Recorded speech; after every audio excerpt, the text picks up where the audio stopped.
છોટાઉદેપુર જિલ્લામાં સિંચાઈનું પાણી ન મળતા ખેડૂતોનો પાક સુકાઈ ગયો હોવાનો આરોપ લાગી રહ્યા છે. છોટાઉદેપુરના નસવાડી તાલુકામાં ખેડૂતોનો કપાસનો પાક સુકાઈ ગયો. ખેડૂતોનો આરોપ છે કે સિંચાઈ માટે પાણી ન મળતા પાકમાં સુકારો આવ્યો. રામપુરી અને હરિપુરા વિસ્તારમાં કેનાલનું પાણી ન મળતા ખેડૂતોને રાતા પાણીએ રોવાનો વારો આવ્યો છે. રામપુરી અને હરિપુરા વિસ્તારમાં 150 હેક્ટરથી વધુ જમીનમાં ખેતીવાડી થાય છે. ખેડૂતોનો આરોપ છે કે બાજુમાં જે ઢાળિયા કેનાલ છે તેમ છતાં પાણી ન મળતા ખેતરો તરસ્યા છે. ખેડૂતોનો આક્ષેપ છે કે છેલ્લા 8 વર્ષથી આ સમસ્યા છે. નર્મદા નિગમે વ્યવસ્થા તો કરી છે, પણ કોન્ટ્રાક્ટરોની મનમાની છે. ઢાળિયા કેનાલો બંધ કરી અને અંડરગ્રાઉન્ડ પાઇપલાઇન નાખી દેવાતા ખેતરો સુધી પાણી નથી પહોંચી રહ્યું. ખેડૂતોનો કપાસ સુકાઈ જતા મુશ્કેલીમાં મુકાયા છે. રાત દિવસની મજૂરી અને વાવેતરનો ખર્ચ પણ માથે પડ્યો છે. ખેડૂતો તંત્ર અને અધિકારીઓને વારંવાર રજૂઆત કરવા છતાં કોઈ નિરાકરણ આવ્યું નથી. ખેડૂતોને પોતાની જમીન હોવા છતાં વર્ષોથી તેઓ ખેત પેદાશ લઈ નથી શકતા. ખેડૂતોએ ચીમકી ઉચ્ચારી છે કે જો તેમની સમસ્યાનું નિરાકરણ નહીં આવે અને સિંચાઈ માટે પાણી આપવામાં નહીં આવે તો અંડરગ્રાઉન્ડ લાઇનોને તોડી નાખવામાં આવશે. આણંદમાં છેલ્લા 1 વર્ષથી રોડ રસ્તાનું સમારકામ ન થતા સ્થાનિકોને પારાવાર મુશ્કેલીનો વેઠવો પડી રહ્યો છે વારો અને તેના કારણે સમસ્યા વધુ જોવા મળી રહી છે. આણંદ પાલિકા તંત્રની ઘોર બેદરકારી સામે આવી. શહેરમાં 1 વર્ષ અગાઉ ખોદેલા રોડ રસ્તાઓનું સમારકામ ન કરાતા સ્થાનિકો પરેશાન થઈ રહ્યા છે. વોર્ડ નંબર 3માં રોયલ પ્લાઝાથી લઈ પાણીની ટાંકી વિસ્તારમાં 1 વર્ષ પહેલા નળ સે જળ યોજના અંતર્ગત રસ્તાઓનું ખોદકામ કરવામાં આવ્યું હતું, જેનો 1 વર્ષ જેટલો સમયગાળો થયો હોવા છતાં રસ્તાઓનું સમારકામ નથી કરવામાં આવ્યું, જેના કારણે સ્થાનિકો અને વાહન ચાલકોને પારાવાર મુશ્કેલી વેઠવી પડે છે. રસ્તા પર ખાડા હોવાને કારણે ચોમાસામાં પાણી ભરાવાની સમસ્યા સર્જાય છે, જેના કારણે લોકોમાં અકસ્માતનો પણ ભય રહે છે. સાથે જ પાણી ભરાતા મચ્છરજન્ય રોગચાળો ફાટી નીકળે તેવી દહેશત ફેલાયેલી છે. સ્થાનિકોનો આરોપ છે કે તંત્ર માત્ર કાગળ ઉપર કામગીરી કરતું હોય એમ લાગે છે. વારંવાર રજૂઆત છતાં તંત્રના અધિકારીઓ આંખ આડા કાન કરી રહ્યા છે. 1 વર્ષ થયું છતાં આ સમસ્યાનું નિરાકરણ લાવવાનું અધિકારીઓ નામ નથી લઈ રહ્યા. સ્થાનિકોની માંગ છે કે પાલિકા દ્વારા તાત્કાલિક રસ્તાઓનું સમારકામ કરવામાં આવે, જેથી અહીંના સ્થાનિકો કોઈ પણ મુશ્કેલીનો સામનો કરવો ન પડે. બોર્ડર વિલેજ યોજનામાં સરહદને અડીને આવેલા સોનુનિયા ગામના સમાવેશ ન થતા ગ્રામજનોમાં ભારે રોષ ફેલાયો છે. ડાંગ જિલ્લામાં વહીવટીતંત્રે બોર્ડર વિલેજ યોજનામાં જિલ્લાના કુલ 43 ગામોનો સમાવેશ કર્યો. બોર્ડરને અડીને આવેલા સોનુનિયા ગામનો સમાવેશ ન થતા ગ્રામજનોમાં રોષનો માહોલ છે. સોનુનિયા ગામ બોર્ડરને અડીને આવેલ હોવા છતાં પણ અધિકારીઓ દ્વારા વિલેજ બોર્ડરમાંથી કાઢી નાખતા ગ્રામજનોમાં ભારે રોષ વ્યાપ્યો છે, જેને લઈને ગ્રામજનો દ્વારા TSP આહવા ડાંગને અરજી કરવામાં આવી, પરંતુ તેનો પણ આજ દિન સુધી કોઈ નિર્ણય ન મળતા ગ્રામજનોએ આખરે મીડિયાનો સહારો લીધો. સ્થાનિકોનો આરોપ છે કે તેમનું ગામ ગોટિયામાળ ગ્રુપ પંચાયતમાં આવે છે અને જેમાં 5 ગામનો સમાવેશ છે. 5 પૈકી હુંબાપાડા અને બરમિયાવાડ ગામનો પણ યોજનામાં સમાવેશ કરાયો, પરંતુ સોનુનિયા ગામને યોજનાથી વંચિત રાખવામાં આવ્યું. તેમની જમીનો પણ સરહદને અડીને આવેલી છતાં ગામને બાકાત રખાયું. સ્થાનિકોનું કહેવું છે કે વારંવાર તંત્રને રજૂઆત કરવામાં આવી રહી છે, તેમના ગામનો બોર્ડર વિલેજ યોજનામાં સમાવેશ કરવામાં આવે, પરંતુ કોઈ પગલાં લેવામાં નથી આવ્યા. ગામ બોર્ડરને અડીને આવેલું છે છતાં તેનો સમાવેશ ન કરતા અધિકારીઓ સામે અનેક પ્રશ્નો ઉદ્ભવી રહ્યા છે. ત્યારે હવે સ્થાનિકોએ ચીમકી ઉચ્ચારી છે કે જો 15 થી 20 દિવસમાં બોર્ડર વિલેજ યોજનામાં તેમના ગામનો સમાવેશ નહીં કરવામાં આવે તો કલેક્ટર કચેરીનો ઘેરાવ કરવામાં આવશે. હાલ રાજ્યમાં કેવાયસીને લઈને લોકોને ભારે મુશ્કેલીનો સામનો કરવો પડી રહ્યો છે. સુરત કોંગ્રેસે અનોખો વિરોધ નોંધાવ્યો. સુરત શહેરમાં કેવાયસીને લઈને સ્થાનિકોને ભારે હાલાકીનો સામનો કરવો પડી રહ્યો છે. ત્યારે શહેર કોંગ્રેસ દ્વારા કેવાયસીની સમસ્યાને લઈને અનોખો વિરોધ નોંધવામાં આવ્યો. કોંગ્રેસ કાર્યકર્તાઓએ ડુપ્લિકેટ નોટ ઉડાવી સમગ્ર પ્રક્રિયાનો વિરોધ કર્યો. બાળકોને રમવા માટે આવતી નોટો અધિકારીના ટેબલ પર રાખી કામ કરવા માટે કોંગ્રેસે માંગ કરી, તો શહેરના લીંબાદ વિસ્તારોમાં પણ કોંગ્રેસે ભારે વિરોધ નોંધાવ્યો.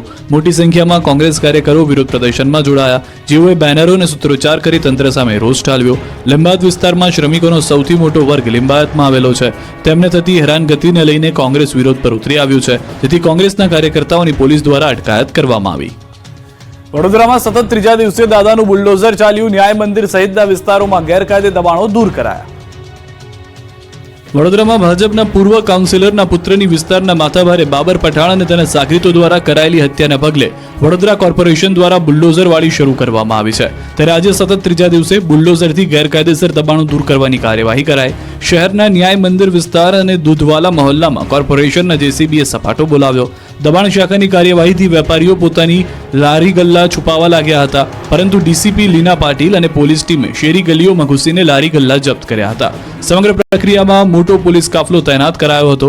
મહત્વનું છે કે ગઈકાલે પણ મચ્છીપીઠ, નાગરવાડા રોડની લારીઓ, શેડ સહિતના દબાણો દૂર કરવામાં આવ્યા હતા. પાલિકા દ્વારા ફતેપુરા, કુંભારવાડા, તાંદલજા વિસ્તારમાં પણ દબાણો દૂર કરવાની કાર્યવાહી હાથ ધરવામાં આવી હતી. ચુસ્ત પોલીસ બંદોબસ્ત હેઠળ હાથ ધરાયેલી આ કાર્યવાહી સમયે સ્થાનિક લોકોના ટોળે ઉમટી પડ્યા હતા. 3 દિવસથી ચાલી રહેલી દબાણો પર કાર્યવાહીથી સ્થાનિકોમાં તંત્ર સામે ભારે રોષ ફેલાયો છે. અમદાવાદમાં કાગડાપીઠમાં હત્યાના આરોપીઓને પોલીસે કાયદાનો પાઠ ભણાવ્યો. આરોપીઓ જાહેરમાં માફી માંગતા નજરે પડ્યા. પોલીસનો બહુ ડર છે, ખાલી પોલીસ જ બાપ છે, કોઈ બાપ નથી. અમદાવાદના કાગડાપીઠમાં હત્યાને અંજામ આપનાર હત્યારાઓ હવે જાહેરમાં માફી માંગતા નજરે પડ્યા. પોલીસે આરોપીઓનું સરઘસ કાઢ્યું, સાથે જ ઘટનાનું રિકન્સ્ટ્રક્શન પણ કર્યું. પોલીસે આરોપીઓને કાયદાનો પાઠ ભણાવતા આરોપીઓ લંગડાતા ચાલતા કેમેરામાં કેદ થયા. મહત્વનું છે કે તાજેતરમાં બુટલેગર દ્વારા કાગડાપીઠ વિસ્તારમાં યુવકને છરીના ઘા મારી મોતને ઘાટ ઉતારવામાં આવ્યો, જેને લઈ પોલીસ સામે પણ સવાલો ઊભા થયા. હત્યાને લઈ ભારે વિરોધ અને લોકોમાં રોષ પણ જોવા મળ્યો. મૃતકના પરિચિત લોકોએ પોલીસ સ્ટેશનનો ઘેરાવ કર્યો. સમગ્ર ઘટનામાં કાગડાપીઠના પોલીસ સ્ટેશનના પીઆઈને પણ સસ્પેન્ડ કરાયા હતા. મહત્વનું છે કે બુટલેગરોએ અદાવતમાં હત્યા કર્યાનો આરોપ છે. અમદાવાદમાં છેલ્લા ઘણા સમયથી ગુનાખોરીની ઘટનાઓમાં સતત વધારો થઈ રહ્યો છે, જેને લઈ પોલીસ એક્શનમાં આવી છે. અમદાવાદમાં છેલ્લા કેટલાક દિવસોથી લૂંટ, હત્યા, ફાયરિંગ અને મારામારીની ઘટનાઓમાં સતત વધારો થઈ રહ્યો છે, જેને લઈને શહેર પોલીસના નાઇટ પેટ્રોલિંગ અને સબ સલામતના દાવા સામે સવાલ ઊભા થઈ રહ્યા છે. શહેરમાં કાયદો વ્યવસ્થાની સ્થિતિ કથળતા જ પોલીસે મોડે એક્શનમાં આવી હોય એમ લાગી રહ્યું છે. છેલ્લા કેટલાક દિવસથી શહેરના અલગ વિસ્તારોમાં કોમ્બિંગ શરૂ કર્યું. શહેરના કાગડાપીઠ, અમરાઈવાડી, ઓઢવ, ખોખર સહિતના વિસ્તારોમાં પોલીસની ટીમો રાત્રે કોમ્બિંગ કરી રહી છે. શંકાસ્પદ વ્યક્તિઓની પૂછપરછ કરવામાં આવી રહી છે. જોકે પોલીસને કોમ્બિંગમાં કેટલીક સફળતા પણ મળી છે. પોલીસે કોમ્બિંગ દરમિયાન પ્રોહિબિશનના 36 કેસ, મોટર વ્હીકલ એક્ટના 8 કેસ, તડીપાર થયેલ 7 કેસ, જુગારનો 1 કેસ, 2 આરોપી વોન્ટેડ અને 26 હત્યા સાથે આરોપીઓને ઝડપી લીધા છે. જોકે સવાલ એ છે કે શું રાત્રે કોમ્બિંગ કરવાથી ગુનાખોરીની ઘટનાઓ પર અંકુશ મેળવી શકાશે કે પછી પોલીસ અસામાજિક તત્વોને પાઠ ભણાવવા માટે કોઈ નક્કર કાર્યવાહી કરશે? સવાલ એ પણ છે કે આખરે પોલીસ કોમ્બિંગ કેટલા દિવસ ચાલશે? રાજકોટ સિવિલની વધુ એક બેદરકારીનો વિડીયો જોવા મળ્યો છે, જેણે હોસ્પિટલ તંત્ર સામે સવાલ ઊભા કરી દીધા છે. આ દ્રશ્યો રાજકોટ સિવિલના છે, જ્યાં એક દર્દી રીતસરનો રઝળતા હોવાનો વિડીયો જોવા મળ્યો, જેને લઈ હોસ્પિટલ તંત્ર પર સવાલો ઊભા થયા. દર્દી ઈજાના કારણે કણસી રહ્યો હતો, પરંતુ તેને કોઈ સારવાર આપવામાં આવી નહોતી. એટલું જ નહીં, દર્દીને કોઈ બેડ પણ નહોતો અપાયો. દર્દી જમીન પર રઝળતી રહ્યો હતો. આખરે ત્યાં હાજર એક જાગૃત નાગરિકે ડોક્ટરને જાણ કરી તેની સારવારની વ્યવસ્થા કરાવી. વિડીયોમાં એ પણ ઉલ્લેખ કરવામાં આવી રહ્યો છે કે તે પહેલા ટ્રોમા સેન્ટરમાં દાખલ હતો અને ત્યાંથી તેની પાટાપિંડી કરી જનરલ વોર્ડમાં રઝળતો મૂકી દેવામાં આવ્યો હતો. હોસ્પિટલની બેદરકારીનો વિડીયો સામે આવતા જ પીઆરઓ હેતલ કેડાનું નિવેદન સામે આવ્યું છે. તેમણે કહ્યું કે એમએલસી કેસ અંતર્ગત દર્દીને સિવિલમાં દાખલ કરાયો. વોર્ડ નંબર 2 ખાતે દાખલ દર્દી અંગે અમારે ત્યાં ચાલ્યા ગયાની નોંધ કરવામાં આવી છે. દર્દી ખરેખર કેવી રીતે વોર્ડની બહાર પહોંચ્યો તેમજ સમગ્ર મામલાની સત્યતા શું છે તે જાણવા સીસીટીવી ફૂટેજ મંગાવવામાં આવ્યા છે. સત્ય બહાર આવ્યા બાદ જો કોઈ ખરેખર જવાબદાર હશે તો તેમના વિરુદ્ધ નિયમ મુજબની કાર્યવાહી કરાશે. સુરત જિલ્લામાં બ્લડની અછત વચ્ચે ચોંકાવનારા દ્રશ્યો જોવા મળ્યા. બારડોલીમાં 800 જેટલા બ્લડ સેમ્પલ ફેંકી દીધા હોવાની ઘટના જાણવા મળી. સુરત શહેર અને જિલ્લામાં લોહીની અછત વચ્ચે બ્લડના સેમ્પલ રઝળતા જોવા મળ્યા. બારડોલીના ભામૈયા ગામે 700 થી 800 જેટલા બ્લડ સેમ્પલ કોથળામાં ભરી ફેંકી દીધા હોવાની ઘટના જોવા મળી. સમગ્ર ઘટનાની જાણ કોંગ્રેસ આગેવાનોને થતાં જ તેઓ પોલીસને માહિતી આપી હતી. બાદમાં પોલીસ અને ઉચ્ચ અધિકારીઓ ઘટના સ્થળે પહોંચી તપાસ હાથ ધરી. બ્લડ સેમ્પલનો જથ્થો જપ્ત કર્યો. પ્રાથમિક રીતે બ્લડ સેમ્પલ કોઈ વાહનમાંથી પડી ગયા હોય તેવી આશંકા સેવાઈ રહી છે. આ તરફ પોલીસે સમગ્ર ઘટનાને લઈને તપાસનો ધમધમાટ શરૂ કર્યો છે. આરોગ્ય વિભાગ અને મામલતદારની ટીમોએ પણ કાયદેસરની કાર્યવાહી હાથ ધરી છે. મહત્વનું છે કે સુરત શહેર અને જિલ્લાની બ્લડ બેંકોમાં પણ હાલ બ્લડની અછત વર્તાઈ રહી છે, જેને લઈ લોકોને રક્તદાન કરવા આગળ આવવા અપીલ પણ કરવામાં આવી રહી છે. આ પરિસ્થિતિમાં મોટી સંખ્યામાં બ્લડ સેમ્પલ રસ્તા પર મળી આવતા તંત્ર સામે પણ સવાલ ઊભા થયા છે. બ્લડની અછત હોવા છતાં શા માટે પૂરતી તકેદારી રાખવામાં નથી આવતી? સવાલ તો એ પણ છે કે બ્લડના સેમ્પલ કોઈ જાણી જોઈને રસ્તા પર ફેંકી દીધા કે વાહનમાંથી પડી ગયા? જો મોટી માત્રામાં બ્લડના સેમ્પલ વાહનમાંથી પડી ગયા હોય તો પણ તે મોટી બેદરકારી જ ગણાય. ભરૂચના અંકલેશ્વરમાં કારમાં આગ મામલે મોટો ખુલાસો થયો. 2 મહિલાઓએ કારને આગ ચંપી કરી હોવાનું સીસીટીવીમાં જોવા મળ્યું. અંકલેશ્વરના ગાર્ડન સિટી વિસ્તારમાં પાર્ક કરેલી કારમાં આગ લાગતા અફરાતફરી મચી હતી. કારમાં આગ લાગતા કાર આગમાં બળીને ખાખ થઈ હતી. જો કે આગ કયા કારણોસર લાગી તે અનેક સવાલો ઊભા થઈ રહ્યા છે, પરંતુ જ્યારે નજીકના સીસીટીવીથી તપાસ કરવામાં આવી તો ચોંકાવનારો ખુલાસો જોવા મળ્યો. 2 મહિલાઓ કારને આગ ચંપી કરતી હોવાનું સીસીટીવીમાં કેદ થયું. તપાસમાં એ પણ સામે આવ્યું કે 2 દિવસ પહેલા મહિલાઓ સાથે માથાકૂટ થઈ હતી, જેની અદાવત રાખી રાત્રે મહિલાઓએ કારને આગ લગાવી દીધી. સીસીટીવીમાં પણ સ્પષ્ટ રીતે જોઈ શકાય છે કે બે મહિલા પોતાનું ટુ વ્હીલર પર આવે છે અને શાતિર રીતે કારને આગ ચાંપી ત્યાંથી ફરાર થઈ જાય છે. આ તરફ ગાર્ડન સિટી વિસ્તારના સ્થાનિકોનો આરોપ છે કે આ મહિલાઓથી તેઓ પરેશાન થઈ ગયા છે. તેઓ વારંવાર સ્થાનિકો સાથે માથાકૂટ કરી તેમને પરેશાન કરે છે. એટલું જ નહીં, આ મહિલા તેમના બાળકોનું કિડનેપ કરવાની પણ ધમકી આપી રહ્યા છે. ત્યારે આ સમગ્ર મામલે તાલુકા પોલીસે ફરિયાદ નોંધી સીસીટીવીના આધારે મહિલાઓની ધરપકડ માટે કવાયત હાથ ધરી છે. રાજ્યમાં ચાર પગનો આતંક સતત વધી રહ્યો છે. રહેણાંક વિસ્તારમાં દીપડાના આટાફેરાથી ભયનો માહોલ છવાયેલો છે. કેટલાક દિવસોથી રાજ્યમાં હિંસક પ્રાણીઓએ હાહાકાર મચાવ્યો છે. આજે બારડોલી અને ગીર સોમનાથમાં દીપડાએ દેખા દીધી. રહેણાંક વિસ્તારમાં દીપડા ઘૂસી જતા લોકોમાં ફફડાટ ફેલાયો. તો બીજી તરફ છેલ્લા કેટલાક દિવસોમાં જંગલ છોડીને ગ્રામ્ય વિસ્તારમાં સિંહોના આટાફેરાના પણ દ્રશ્યો કેમેરામાં કેદ થયા. ગીર સોમનાથના ઉનામાં આવેલા રફાળેશ્વર મંદિર નજીક દીપડાની દસ્તકથી લોકોમાં દહેશત ફેલાઈ છે. શિકારની શોધમાં દીપડો રહેણાંક મકાનમાં ઘૂસી ગયો. દીપડાના આટાફેરા નજીકના સીસીટીવીમાં પણ કેદ થયા. દ્રશ્યોમાં જોઈ શકાય છે કે અચાનક દીપડો રહેણાંક સોસાયટીના મકાનની દિવાલ પર શિકારની શોધમાં ઘૂસી આવે છે. આ દરમિયાન એક શ્વાન આવે છે, જો કે એ સમયે દીપડો ત્યાંથી નાસી છૂટે છે. રહેણાંક વિસ્તારમાં દીપડાના આટાફેરાથી સ્થાનિક લોકોમાં ભયનો માહોલ જોવા મળી રહ્યો છે. તો બારડોલીના મઢી ગામે પણ ખૂંખાર દીપડાનો કહેર જોવા મળ્યો. મઢી વાસુકુઈ રોડ પર રાત્રિના સમયે દીપડો લટાર મારતો વિડીયોમાં જોવા મળ્યો. રસ્તા પરથી દીપડો પસાર થઈ રહ્યો હતો ત્યારે વાહન ચાલકે તેને કેમેરામાં કેદ કર્યો. સ્થાનિકો વન વિભાગને જાણ કરી દીપડાને પાંજરે પૂરવા માંગ કરી રહ્યા છે. રાજ્યમાં તસ્કરો બેફામ બન્યા છે. પોલીસને જાણ હોવા છતાં પડકાર ફેંકતા હોય એમ એક પછી એક ઘટનાઓ ચોરીની જોવા મળી રહી છે. મોરબીમાં માઇક્રો ફાઇનાન્સની ઓફિસમાં ચોરીની ઘટનાનો પોલીસે ભેદ ઉકેલ્યો છે. 15 નવેમ્બરના રોજ તસ્કરોએ માસ્ટર કીથી ઓફિસનું શટર ખોલી ઓફિસમાં પ્રવેશ કર્યો. તસ્કરો 7 લાખથી વધુની ચોરીને અંજામ આપી ફરાર થયા. ઘટનાની જાણ થતાં પોલીસે ઘટના સ્થળના આસપાસના સીસીટીવીની તપાસ શરૂ કરી. આ તરફ પોલીસને બાતમી મળી હતી કે ચોરીમાં સંડોવાયેલા બાઇક પર પસાર થવાના છે.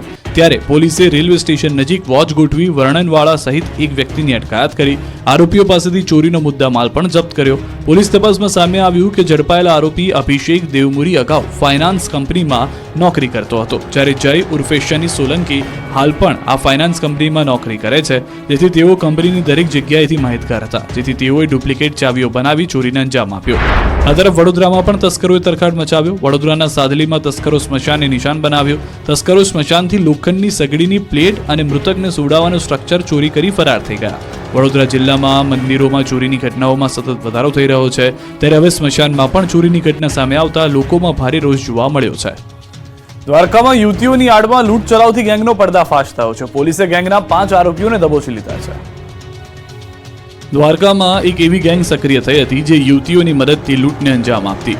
પોલીસ સમગ્ર કેસમાં 5 આરોપીની ધરપકડ કરી છે. દ્વારકાના નાગેશ્વર રોડ પર રહેતા જગદીશભાઈ દવે દરિયા કિનારે આવેલા ભડકેશ્વર મહાદેવ મંદિર દર્શન કરવા ગયા. તે સમયે 2 અજાણી સ્ત્રીઓ તેમની પાસે મદદ માંગી હતી અને પટેલ સમાજ પાસે મૂકી જવા વિનંતી કરી. જેથી દ્વારકામાં યુવતીઓ અજાણી હોવાનું સમજી જગદીશભાઈ તેમને બાઇક પર બેસાડી પટેલ સમાજ પાસે મૂકવા ગયા. જ્યાં ગાર્ડનમાં બંને મહિલાઓ તેમને વાતચીતમાં ઉલઝાવી રાખ્યા અને તે જ સમયે 3 શખ્સોએ આવી વૃદ્ધ જગદીશભાઈને ઢોર માર મારી મોબાઈલ પડાવી લીધો અને પાસવર્ડ મેળવી લીધો. બાદમાં આરોપીઓએ દ્વારકામાં આવેલા બારાએ પેટ્રોલ પંપના QR કોડ સ્કેન કરી 39,000 રૂપિયા ટ્રાન્સફર કર્યા અને બાદમાં ત્યાંથી રોકડા રૂપિયા લઈ ફરાર થઈ ગયા. જેની ફરિયાદ નોંધાતા પોલીસ એક્શનમાં આવી હતી. પોલીસે ગણતરીની કલાકોમાં 2 મહિલા સહિત 5 આરોપીઓને દબોચી લીધા. પોલીસ તપાસમાં સામે આવ્યું છે કે 2 દિવસ પહેલા પણ આ શખ્સોએ અન્ય વ્યક્તિ જોડે 4,000ની લૂંટ ચલાવી હોવાનો ખુલાસો થયો છે. સુરતમાં આંતરરાષ્ટ્રીય ચાઇનીઝ ગેંગ દ્વારા 112 કરોડની છેતરપિંડી મામલે વધુ 2 આરોપીની પોલીસે ધરપકડ કરી. સુરતમાં આંતરરાષ્ટ્રીય ચાઇનીઝ ગેંગ દ્વારા 112 કરોડના સાયબર ફ્રોડ મામલે વધુ એક સફળતા મળી છે. સાયબર ક્રાઇમે કેતન વેકરિયા અને નાગજી બારૈયાની ધરપકડ કરી છે. બંને આરોપીઓ દુબઈમાં બેસી સાયબર ફ્રોડ માટે એકાઉન્ટ ભાડે આપતા હોવાનો ખુલાસો થયો. પોલીસ તપાસમાં એ પણ સામે આવ્યું કે કેતન વેકરિયા મોટો ગુનાહિત ઇતિહાસ ધરાવે છે. આરોપી કેતન વેકરિયા અગાઉ ક્રાઇમ બ્રાન્ચમાં છેતરપિંડી અને સાયબર ક્રાઇમના 3 ગુનાઓમાં છેતરપિંડીનો આરોપી છે. હાલ કેતન વેકરિયા દુબઈ ખાતે રહેતા મુખ્ય આરોપી મિલિંદ દરજીના સીધા સંપર્કમાં હોવાનું જાણવા મળ્યું. પોલીસ તપાસમાં ખુલાસો થયો છે કે બેંક હોલ્ડર અને દલાલોને લોભામણી લાલચો આપી 10 થી 15 હજાર સુધીનું કમિશન આપી અલગ અલગ બેંકની કીટ મેળવતા જલ્પેશ નડિયાદરા દ્વારા સુરતમાં ઓફિસ રાખી બેંક એકાઉન્ટ એક્ટિવ કરી અજય ઇટાલિયા સુધી પહોંચાડવામાં આવતા બાદમાં અજય ઇટાલિયા તમામ બેંક એકાઉન્ટના મુખ્ય આરોપી મિલિંદ દરજીને દુબઈ પહોંચાડતો. સુરત સાયબર પોલીસે અલગ અલગ બેંકના 34 ડેબિટ અને ક્રેડિટ કાર્ડ, બેંકની 18 પાસબુક અને 5 ચેકબુક જપ્ત કરી છે. મહત્વનું છે કે દુબઈ ચાઇનીઝ બેંક સામે દેશભરમાં 900થી વધુ સાયબર ફ્રોડની ફરિયાદો થઈ ચૂકી છે, ત્યારે સમગ્ર કેસમાં હજુ પણ કેટલાક ચોંકાવનારા ખુલાસા થઈ શકે છે. સુરતમાં નકલી હોસ્પિટલ બાદ હવે નકલી મેડિકલ ઇન્સ્ટિટ્યૂટનો પર્દાફાશ થયો છે. સુરત શહેરમાં બધું જ નકલી ચાલી રહ્યું હોય તેવો ઘાટ સર્જાયો છે. હજુ તો નકલી હોસ્પિટલનો વિવાદ શાંત થયો નથી, ત્યાં વધુ એક નકલી મેડિકલ ઇન્સ્ટિટ્યૂટ ચાલી હોવાનો પર્દાફાશ થયો. શહેરના પુના પાટિયા વિસ્તારમાં આવેલા લા સિટાડેલ કોમર્શિયલ શોપિંગ કોમ્પ્લેક્સની દુકાનની અંદર આખી મેડિકલ ઇન્સ્ટિટ્યૂટ ચાલી રહી હતી. 10x20ની દુકાનની અંદર ક્લાસરૂમ બનાવી દેવાયો અને જીવનદીપ મેડિકલ ઇન્સ્ટિટ્યૂટના નામથી નર્સિંગ સહિતના 5 કોર્સ ચલાવવામાં આવી રહ્યા હતા. તેમાં ભણતા વિદ્યાર્થીઓ પાસે જીવનદીપ મેડિકલ ઇન્સ્ટિટ્યૂટના સંચાલક મસમોટી ફી પણ વસૂલતા. આ ઇન્સ્ટિટ્યૂટ દુકાનની અંદર છેલ્લા 4 થી 5 વર્ષથી ચાલી રહી છે. કેટલાક વિદ્યાર્થીઓ દ્વારા છેલ્લા 2-3 દિવસથી એવી ફરિયાદો હતી કે અહીં બસ મોટી ફી લઈને ખોટી રીતે મેડિકલ ઇન્સ્ટિટ્યૂટ ચલાવાઈ રહી છે અને પરીક્ષા આપવા બેંગ્લોર મોકલાઈ રહ્યા છે, જેથી તપાસ બાદ આ ઇન્સ્ટિટ્યૂટ ખોટી રીતે ચાલતી હોવાનું સામે આવ્યું. જીવનદીપ મેડિકલ ઇન્સ્ટિટ્યૂટ નામનું કોઈ પણ ઇન્સ્ટિટ્યૂટ નર્સિંગ કાઉન્સિલમાં નોંધાયેલ નથી, જેથી ગુજરાતમાં આવી મેડિકલ ઇન્સ્ટિટ્યૂટ સામે કડક કાર્યવાહી કરવામાં આવે તેવી માંગ કરવામાં આવી રહી છે. અમરેલીમાં પોલીસે ટ્રકનું સ્ક્રેપિંગ કરી ભંગારમાં વેચી દેવાનો કૌભાંડનો પર્દાફાશ કર્યો. અમરેલી જિલ્લામાં રાજુલા પોલીસે ટ્રકનું સ્ક્રેપિંગ કરી ભંગારમાં વાહનો જવા દેવા માટેના કૌભાંડનો પર્દાફાશ કર્યો. આ ગેંગ ચાલુ લોનવાળા ટ્રકોની ખરીદી કરતી અને ટ્રક વેચનારનો વિશ્વાસ જીતી તેમની પાસેથી ટ્રક લઈને તેના હપ્તાની ભરપાઈ કરતા ન હતા. ત્યારબાદ ટ્રકને ભંગારમાં વેચી દેતા નરેશ સોલંકીએ અલી અસગર, હુસેન લોટિયા, પંકજ ઉર્ફે બાલા અને ઇસ્માઇલ ઉર્ફે પપલુ સામે ફરિયાદ નોંધાવી હતી. તેમનો આરોપ છે કે ટ્રકના 5,53,000ના બાકી હપ્તાના ચેક નહીં આપતા આરોપીઓ ટ્રકને ભંગારમાં સ્ક્રેપિંગ માટે દીપક ઉર્ફે કાલાને વેચી દીધી. દીપકે ટ્રકને ભંગારમાં તોડી નાખી અને તેના અલગ અલગ પાર્ટ્સને વેચી ટ્રકનો નાશ કર્યો. આરોપીઓ સામે છેતરપિંડીની ફરિયાદ નોંધાતા પોલીસ તપાસનો ધમધમાટ શરૂ કર્યો છે. સમગ્ર કૌભાંડમાં પોલીસે આરોપી ઉજેફા આરિફભાઈ શેખ, ઇમ્તિયાઝ ઉર્ફે બિહારી, દીપક ઉર્ફે કાલા નારાયણભાઈ ગોહિલની ધરપકડ કરી છે, જ્યારે અન્ય 3 આરોપીઓ હજુ પણ પોલીસ પકડથી દૂર છે. આણંદના આંકલાવમાં 5 દિવસથી બંધક બનાવેલા શ્રમિકોને પોલીસે મુક્ત કરાવ્યા. આણંદના આંકલાવમાં બંધક બનાવેલા શ્રમિકોને પોલીસે મુક્ત કરાવ્યા. આંકલાવના મોટી સંખ્યાળ ખાતેના ઈંટોના પટ્ટામાં છેલ્લા 5 દિવસથી 27 શ્રમિકોને બંધક બનાવાયા. મૂળ ઉત્તર પ્રદેશના કાસગંજમાંથી શ્રમિકોને લાવવામાં આવ્યા. આ શ્રમિકો છેલ્લા 1 મહિનાથી અહીં મજૂરી કામ કરતા, પરંતુ છેલ્લા 5 દિવસથી શ્રમિકોને બંધક બનાવી તેમને ઢોર માર મારવામાં આવ્યો હતો. સાથે જ તેમને જમવાનું પણ આપવામાં આવતું ન હતું. આંકલાવમાં સમગ્ર ઘટના સ્થાનિકોના મોઢે ચર્ચાઈ રહી હતી, જેની જાણ પોલીસને થતાં પોલીસ એક્શનમાં આવી. બાદમાં પોલીસ અને જિલ્લા વહીવટીતંત્રના અધિકારીઓ પોલીસનો કાફલો ઘટના સ્થળે પહોંચ્યો. આખરે પોલીસે ઈંટોના ભઠ્ઠામાંથી તમામ 27 શ્રમિકોને મુક્ત કરાવ્યા. પોલીસ પૂછપરછમાં શ્રમિકોએ પોતાની આપવીતી રજૂ કરી. પોલીસે સમગ્ર મામલે શ્રમિકોની ફરિયાદના આધારે વધુ કાર્યવાહી હાથ ધરી છે. સુરતમાં ખ્રિસ્તી ધર્મના સંમેલનના નામે ધર્મ પરિવર્તન થતું હોવાના આરોપ લાગ્યા છે. સુરતમાં સંમેલનના નામે ધર્મ પરિવર્તનના આક્ષેપ થઈ રહ્યા છે. ગઈકાલ રાત્રે હોબાળા બાદ આજે ફરી વિરોધ પ્રદર્શન થયું. ગઈકાલ રાત્રે પાલ ગ્રીન સિટી સોસાયટીના ક્લબ હાઉસમાં શાલોમ ધર્મ સંમેલન યોજાયું હતું. ખ્રિસ્તી ધર્મના લોકોનો સત્સંગ સંધ્યા અને શાલોમ પરિવાર સ્નેહ મિલન કાર્યક્રમ યોજાયો, જેમાં વડોદરાથી 1 બસ અને 10 જેટલી કારમાં બહારથી લોકો આવ્યા, જેમાં ભોજનમાં બિરયાની પીરસાતી જોઈને લોકો ભડક્યા. રહેણાંક વિસ્તારમાં મોડી રાતે આ પ્રકારનો ધાર્મિક કાર્યક્રમ યોજાતા સ્થાનિકો, વિહિપ અને બજરંગ દળે વિરોધ નોંધાવ્યો. 1500 જેટલા લોકો વિરોધ પ્રદર્શન પર ઉતરી આવ્યા અને નારેબાજી કરી. સાથે જ વક્તા નિરંજન જોશીને પોલીસ મથક લઈ જવાયા. ત્યારે આજે ફરી વીએચપીએ કાર્યક્રમ સ્થળ પર પહોંચી ગંગાજળ છાંટીને શુદ્ધિકરણ કર્યું. ઘટનાને લઈને પોલીસ પણ સ્થળ પર પહોંચી અને સ્થિતિની સમીક્ષા કરી. ભાવનગર કલાની નગરી તરીકે ઓળખાય છે, પરંતુ તંત્રની બેદરકારીના કારણે શહેરના નાટ્યગૃહ બંધ હાલતમાં પડ્યા છે. કલાનગરી ભાવનગરમાં તંત્રના પાપે યશવંતરાય નાટ્યગૃહ બંધ હાલતમાં જોવા મળી રહ્યું છે. વાવાઝોડામાં નુકસાની બાદ નાટ્યગૃહ 2 વર્ષની રિનોવેશનની લાંબી કામગીરી બાદ શરૂ કરાયું, પરંતુ ફાયર સેફટીના અભાવે પાલિકાએ 1 જૂનથી નાટ્યગૃહને બંધ કરવા આદેશ કર્યો. તે સમયે નાટ્યગૃહમાં 22 જેટલા બુકિંગ પણ થઈ ગયા હતા, પરંતુ બંધ કરવાના આદેશ બાદ તમામ કાર્યક્રમ પણ રદ કરાયા. મહત્વની વાત તો એ છે કે નાટ્યગૃહની સાથે સાથે શહેરના અન્ય એકમો પણ સીલ કરાયા, પરંતુ આ એકમોએ લેખિતમાં બાંહેધરી આપ્યા બાદ ફરી શરૂ કરાયા. પરંતુ યશવંતરાય નાટ્યગૃહમાં ફાયર સેફટી માટે 9 લાખની ગ્રાન્ટ પણ મંજૂર થઈ ચૂકી છે. ગ્રાન્ટ મંજૂર થયાના 4 મહિના જેટલો સમય વીતી ગયો. હાલમાં ફાયર સેફટીના કામના શ્રી ગણેશ પણ નથી થયા. નાટ્યગૃહ સતત બંધ રહેવાને કારણે કલાપ્રેમીઓમાં પણ ભારે રોષ ફેલાયો છે. કલાપ્રેમીઓનો આરોપ છે કે અધિકારીઓની અણાવડતના કારણે હજુ સુધી ફાયર સેફટીનું કામ શરૂ કરાયું નથી. ત્યારે હવે માંગ કરવામાં આવે છે કે તાત્કાલિક ફાયર સેફટીની વ્યવસ્થા કરી યશવંતરાય નાટ્યગૃહને ફરી શરૂ કરવામાં આવે. કચ્છના રણોત્સવમાં જોવા દેશ વિદેશથી મોટી સંખ્યામાં પ્રવાસીઓ પહોંચી રહ્યા છે, ત્યારે ભુજ એરપોર્ટ પર પ્રવાસીઓનો ધસારો વધ્યો છે. વિશ્વ પ્રસિદ્ધ કચ્છનો રણોત્સવ હંમેશા પ્રવાસીઓમાં આકર્ષણનું કેન્દ્ર હોય છે, ત્યારે આ વર્ષે પણ મોટી સંખ્યામાં પ્રવાસીઓ રણોત્સવ નિહાળવા કચ્છ પહોંચી રહ્યા છે, જેને લઈ ભુજ એરપોર્ટ પર પ્રવાસીઓની સંખ્યામાં વધારો થયો છે. પરંતુ પ્રવાસીઓની બેદરકારીના કારણે ફ્લાઇટની ઉડાનમાં મોડું થઈ રહ્યું છે. ભુજ એરપોર્ટ પર હાલ 3 ફ્લાઇટ ઓપરેટ થઈ રહી છે, જેમાં 2 ફ્લાઇટ ભુજથી મુંબઈ અને 1 ફ્લાઇટ ભુજથી અમદાવાદ વચ્ચે ચાલી રહી છે. ભુજથી મુંબઈ મુસાફરી કરતા પ્રવાસીઓ ચેક ઇન સમયથી મોડા આવતા ફ્લાઇટની બોર્ડિંગ પ્રક્રિયામાં મોડું થતા ફ્લાઇટ સમયસર ઉડાન નથી ભરી શકતી, જેના કારણે અન્ય મુસાફરોને મુશ્કેલી વેઠવી પડી રહી છે. 11 નવેમ્બરથી કચ્છમાં રણોત્સવની શરૂઆત થઈ રહી છે, જેના કારણે ભુજ એરપોર્ટ પર દરરોજના 500 થી 600 પ્રવાસીઓ મુસાફરી કરી રહ્યા છે. એરપોર્ટ ઓથોરિટી દ્વારા પણ મુસાફરોને અપીલ કરવામાં આવી છે કે તેઓ બોર્ડિંગ પ્રક્રિયા ઝડપથી પૂર્ણ કરે, ફ્લાઇટના સમયથી 1.5 કલાક વહેલા આવીને ચેક ઇન પ્રોસેસ પૂરી કરવા સૂચના અપાઈ છે, જેથી ફ્લાઇટના ઉડાનનો સમય જળવાઈ રહે. સોમનાથ મહાદેવના સાનિધ્યમાં ભાજપની 3 દિવસીય ચિંતન શિબિરનો પ્રારંભ થયો. શિબિર પહેલા મુખ્યમંત્રીએ સોમનાથ મહાદેવના દર્શન કર્યા. સોમનાથમાં રાજ્ય સરકારની 11 ચિંતન શિબિરનો પ્રારંભ થયો. મુખ્યમંત્રી ભૂપેન્દ્ર પટેલ પણ ચિંતન શિબિરમાં ભાગ લેવા સોમનાથ પહોંચ્યા હતા. શિબિર પહેલા મુખ્યમંત્રી ભૂપેન્દ્ર પટેલે પ્રથમ જ્યોતિર્લિંગ સોમનાથ મહાદેવના દર્શન કર્યા. સોમનાથના ટ્રસ્ટી જે.ડી. પરમાર અને ટ્રસ્ટના સચિવ યોગેન્દ્રભાઈ દેસાઈ મુખ્યમંત્રીનું પુષ્પગુચ્છથી સ્વાગત અભિવાદન કર્યું. સીએમએ સોમનાથ મહાદેવના દર્શન કરી ગંગાજળ અભિષેક કર્યો. સાથે જ મહાદેવને પૂજા સામગ્રી અને પુષ્પમાળા અર્પણ કરી. મુખ્યમંત્રી સાથે પ્રવાસન મંત્રી મુળુભાઈ બેરાએ પણ સોમેશ્વર પૂજા કરી. 3 દિવસ ચાલનારી ચિંતન શિબિરનો સીએમ ભૂપેન્દ્ર પટેલના હસ્તે પ્રારંભ કરાયો. ચિંતન શિબિરમાં મંત્રીમંડળના સભ્યો, વરિષ્ઠ સચિવ, જિલ્લા કલેક્ટર અને જિલ્લા વિકાસ અધિકારી પણ હાજર રહેશે. રાજ્યમાં રોજગારીની તક, ગ્રામ્ય સ્તરે આવકમાં વૃદ્ધિ, સરકારી યોજનાઓ, પ્રવાસન વિકાસમાં જિલ્લા અને સ્થાનિક